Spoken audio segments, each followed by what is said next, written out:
Le général Tiani montre encore une fois de plus que les pays de l'AES s'en sortent très bien loin de la CEDEAO. Après le bilan économique positif du Burkina Faso, le gouvernement du Niger dirigé par le général Tiani prouve également sa bravoure avec un bilan économique très positif. Salut chers abonnés et bienvenue une fois de plus sur votre chaîne d'information préférée.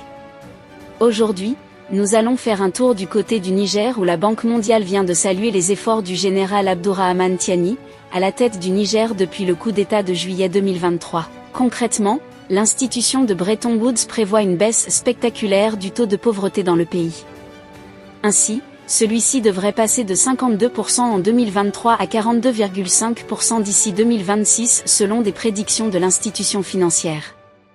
Beaucoup pourraient voir cette projection comme un pied de nez à toutes les personnes qui voyaient déjà le Niger sombrer après le coup d'État et la rupture des relations avec ses partenaires historiques.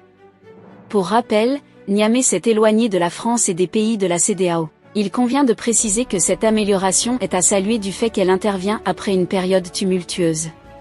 Et pour cause, en 2023, le Niger avait connu une hausse alarmante de la pauvreté, touchant 14,1 millions de personnes, contre seulement 1,1 million l'année précédente. Cette détérioration était largement attribuée aux sanctions économiques et financières imposées suite au renversement du président Mohamed Bazoum. Cependant, la levée des sanctions en février 2024 et le rétablissement partiel des financements ont amorcé un rebond économique. Il est donc tout à fait normal que la Banque mondiale prévoie une croissance de 5,7% pour cette année, contre 2% l'an dernier. Cette reprise serait notamment portée par la reprise des exportations pétrolières, après les perturbations liées aux tensions avec le Bénin. Le général Tiani, président de la transition au Niger, semble, aux yeux de la Banque mondiale, avoir réussi à stabiliser la situation économique du pays, malgré un début de mandat controversé. Son gouvernement s'est engagé dans un ambitieux programme de réforme, visant à exploiter efficacement les revenus pétroliers au profit de la population et à stimuler la production agricole. Néanmoins, ces projections optimistes de la Banque mondiale restent modestes comparées à celles du FMI, qui anticipe une croissance de 10,6% pour le Niger cette année. Ce résultat positif montre bel et bien la transparence dans la gestion économique dans les pays de l'AES.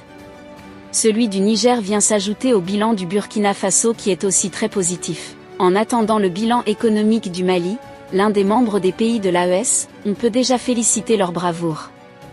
Que pensez-vous de cette croissance économique du Niger? Laissez votre avis en commentaire. Si vous avez trouvé la vidéo intéressante, cliquez sur j'aime et partagez à vos amis. Mais n'oubliez pas de vous abonner et de cliquer sur la cloche de notification pour ne pas rater les prochaines notes d'information.